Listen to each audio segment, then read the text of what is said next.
Okay, so let's talk about this federal model, federalism. Federalism is the division of power between the national government and the states. This division of power is described somewhat in the U.S. Constitution. This Constitution that we use now, our national Constitution, was written way back in 1787 and went into effect in 1789. This was not our first Constitution.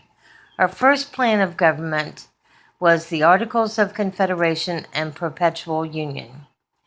This plan was written during the Revolution and survived until 1789. In the first plan of government, the division of power between the national government and the states was the Articles of Confederation. The Articles of Confederation used a confederal model.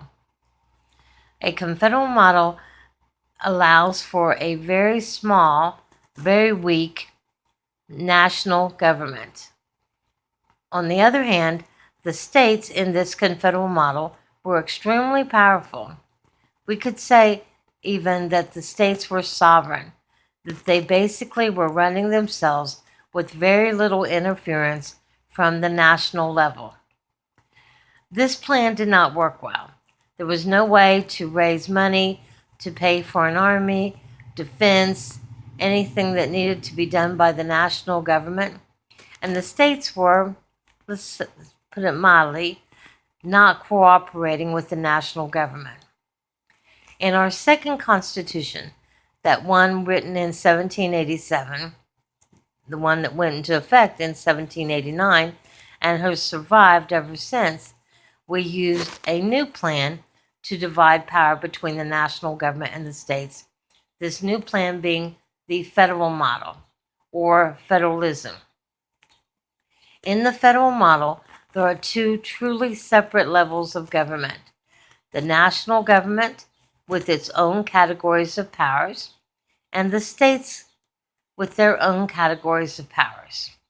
There truly is a sharing of power. The national government's responsibilities would be centered around issues that address the entire nation. For example, defense, immigration, trade policy with our allies. The state governments, on the other hand, would deal with the day-to-day issues, like picking up the garbage, educating the children, educating adults, dealing with businesses and occupations, recreation, social welfare issues. So we'd have two truly separate levels, each with their own powers, the national government and the states, in this new plan. There's one more category of power in the federal model, and that category we're going to call the concurrent powers, or the shared powers. Both the national government and the state governments could exercise these concurrent powers. It's a pretty short list. The national government's powers would include issues like, these concurrent powers would be issues like taxing, raising money, in other words, spending money, borrowing money, creating courts, making laws, punishing the offenders of those laws. So we've got three categories of powers in this new federal model.